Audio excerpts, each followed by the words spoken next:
Tom's shock at his first-time failure brings home the real challenge of this profession, but also why young people need financial help to access careers in HGV driving. So I've had a, like I said, a couple of days kind of stewing over what had happened, and it's hard because you can't help thinking, is it because we'd done so well leading up to that point that because it was almost what I felt to be quite a minor thing that they kind of had to jump on something. You can't help thinking, is it something to do with that? Was it something to do with the instructor just trying to pick things up? Or I don't know, but certainly what it has really showed, it is really tough. I've said it before, it is very, very tough. And for something that I thought was a very almost small mistake to literally end it, to finish the test, that not quite there and then, but to finish the test when everything else went fine was quite a surprise. And it does just go to show how tough this test is. From my side, I've grown up in a very competition-driven environment, so I've had to deal with a lot of positive sides, but also a lot of negative sides and a lot of downsides. And that seems to be the thing. Certainly with motorsport, there seems to be more downs than there is ups at times. And it was almost feeling like a bit of a race weekend at times. Hugely disappointing. And it's hard because for me, I'm a professional driver, and for me to fail it was a lot of kind of downsides for it. But at the same time, I can see for guys, trying to take their test not as a professional driver or trying to become a professional driver in a truck environment, always to be quite disheartening at times, because it is so tough. It is a very, very tough test. There's a lot of aspects that can go very well, and a small little mistake can literally end it there and then. And I think that certainly, even I felt the pressure doing it. So let alone what guys that have never had that competitive environment must feel.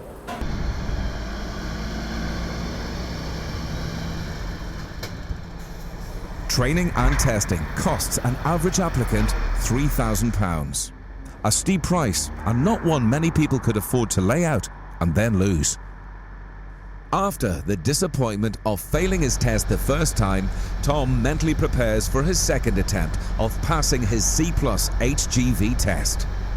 55,000 people take the HGV test every year.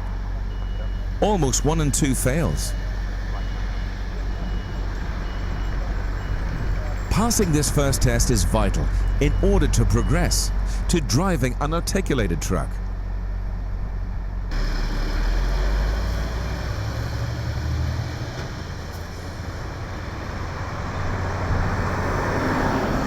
Tom has demonstrated by taking the test that even he as a professional driver has found it very difficult. The reason it needs to be tough is that we've got to protect the general public. We need to make sure that drivers get through their test that are capable of driving and keeping the general public safe. 52% pass rate at the moment demonstrates that there's a high proportion of people that fail because it is so tough. Finally, the results are in. So we are here in sunny Weedon Test Centre, and I am so happy to say I have passed my Category C LGV and my trusty Steve behind me. So I'm so pleased to get that out of the way and get it done. So yeah, very, very happy, very happy. Tom's relief at passing this first hurdle is huge, but he doesn't have long to enjoy it. He can now drive a rigid vehicle, but to drive an articulated lorry up to 44 tons is a separate and even more challenging prospect. Now Tom has passed his rigid test, his C test. He can now progress to his C+E, which is the articulated test. Again, that's a big step change. It's a bigger challenge. The way in which an Arctic actually reverses how it moves, how it articulates, is completely different to a rigid. That's going to be a big challenge for Tom and a big test going forward. Tom's going to demonstrate a perfectly executed reverse now. It's in your own time, Tom.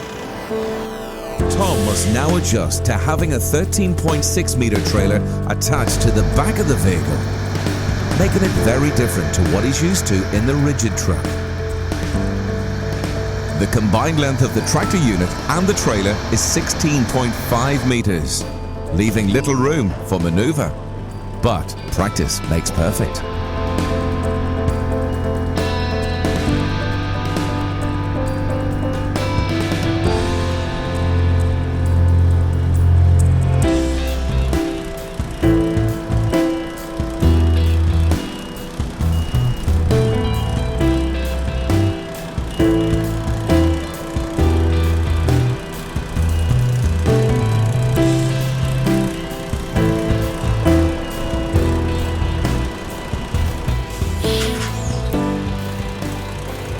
not bad, Tom.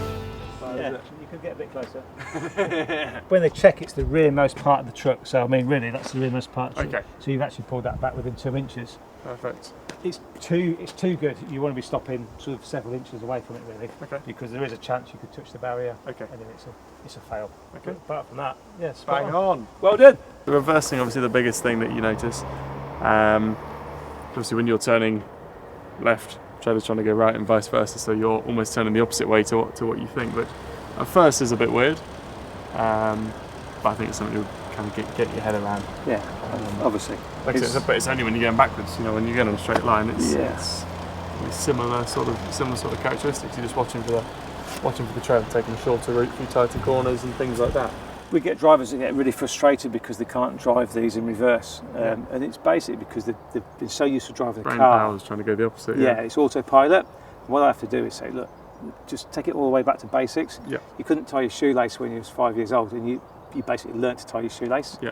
When guys really struggle with this, I say just go away on day 2. You'll come back. Your brain even works during the night, and normally you find they come back on day 2, and they're a lot better, a lot stronger than on day 1. Yeah.